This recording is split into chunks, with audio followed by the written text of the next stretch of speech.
जय जगन्नाथ। यही भिडियो रे आज जानिबा श्रीजीव को अणसर नीतिर गुप्त सेवा।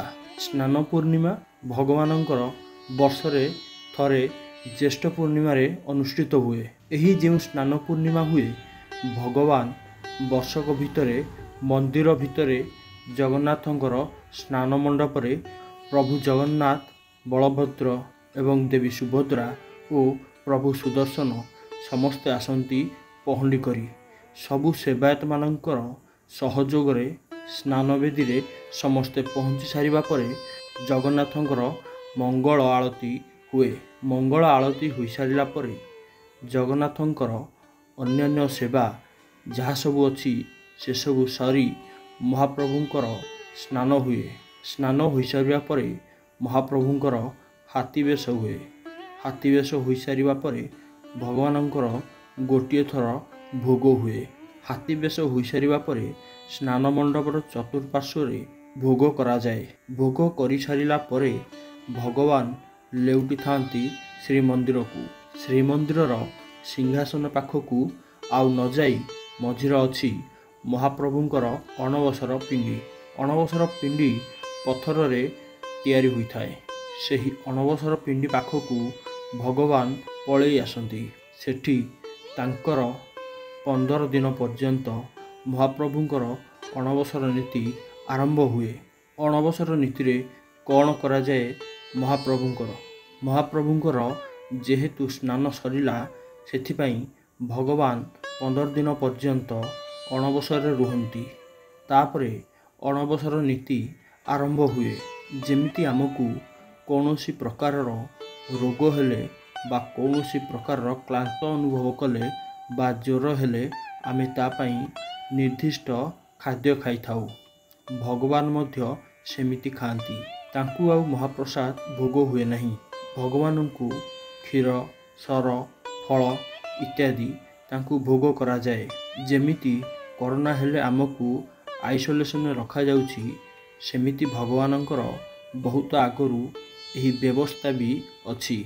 भगवानंकर आद्यरू यही सब प्रथा चली आसी। यही 15 दिन जाक महाप्रभु सेही अणसर पिंडी रे रुहंती एवं तांको चारि पाखरे सबु बाउंस एवं पटिरे सेही जागा को बंद करा जाए।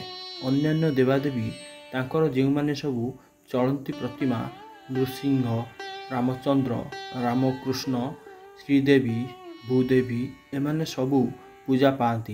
किंतु भितर जो भगवान रुहंती प्रभु जगन्नाथ बड़ भाई बलभद्र एवं देवी सुभद्रा और प्रभु सुदर्शन एमाने यही 15 दिन पर्यंत अणवसर नीति पालन करती। अणवसर नीति भितर पालन करा जाए। बाहर जेमिति मंगल आलती ठारू आरंभ करी महाप्रभुंकर पहुड़ जाए जहाँ सबू नीति हुए तांकर जो चलंती प्रतिमा मानक सहित सही नीति करा जाए। आम सेवक माने सिंहासन पाखरे जेमिति सबू नीतिकांति करती सेमिति सबू चलंती प्रतिमा मानक द्वारा सबु कार्य समापन होई थाए। दैतापति सेवक ने भितर जाई जगन्नाथंकर यही सबू गुप्त नीति करती। यही अणसर घरे 13टी गुप्त उपचार करा जाए। आसंतु जानिबा ए विषय। प्रथम फुलुरी तेल लगे। आषाढ़ कृष्ण पंचमी तिथि रे बड़ ओडिया मठ पक्षरु जोगाई दिया जाई थाए फुलुरी तेल, जहा एक वर्ष काल माटी रे एक माटी पात्र रे पोता होई रही थाए।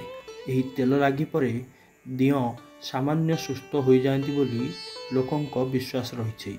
आषाढ़ कृष्ण षष्ठी तिथि नवमी तिथि पर्यंत ठाकुर को ओषुओ लगी होता है। यह महाप्रभुंक श्रीअंगर मेद भावे विवेचना करा जाए। तृतीय अष्टम दिवस रे महाप्रभुंक श्रीअंगरे श्रीकपड़ारे बंधा जाए। दशमी दिन दैता सेवक माने अणसर पिंडी को नहीं चक्का उपरे ठाकुर मानू विजय कराई थांती, जहाकू चक्का विजय नीति कहा जाए। एकादशी तिथि रे तली प्रसाद लगी होता है। यहाकू तली लगी एकादशी मध्य कहा जाए। परदिन श्रीविग्रह मानू सर्वांग चंदन लगी करा जाए। औषध भावे महाप्रभु को ଦଶମୂଳ ମୋଦକ ଲାଗି ହୁଏ। ଦ୍ୱାଦଶୀ ଦିନ ମହାପ୍ରଭୁଙ୍କ ଶ୍ରୀବିଗ୍ରହରେ କର୍ପୂର ଲେପ ଦିଆଯାଏ। ଏହି ଦିନ ରାଜପ୍ରସାଦ ବିଜେ କରାଯାଏ।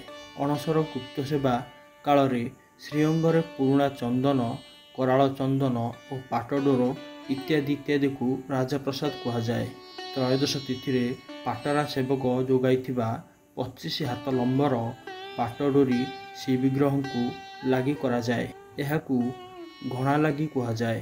ପରେ ଚାରିପଅରେ ପୂଜା ହୋଇଥାଏ। ଘଣା ଲାଗି ପରେ ପୁନଃ ଖଡ଼ି ଲାଗି ହୁଏ।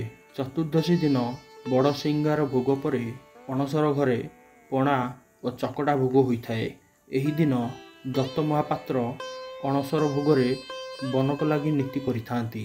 ବନକ ଲାଗି ପରେ ଚକା ଅସରପ ଲୀଳା ହୁଏ।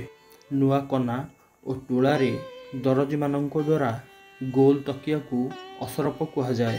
ଚକା ଅସରପ ଅଣସର ଲୀଳାରେ ଶେଷ ଲୀଳା। ଏହି 13ଟି ଗୁପ୍ତ ନିୟମ ପାଳିତ ହେବା ପରେ ମହାପ୍ରଭୁଙ୍କ ଅଣସର ନୀତି ପ୍ରାୟ ସମାପ୍ତ ହୋଇଥାଏ। ଜୟ ଜଗନ୍ନାଥ।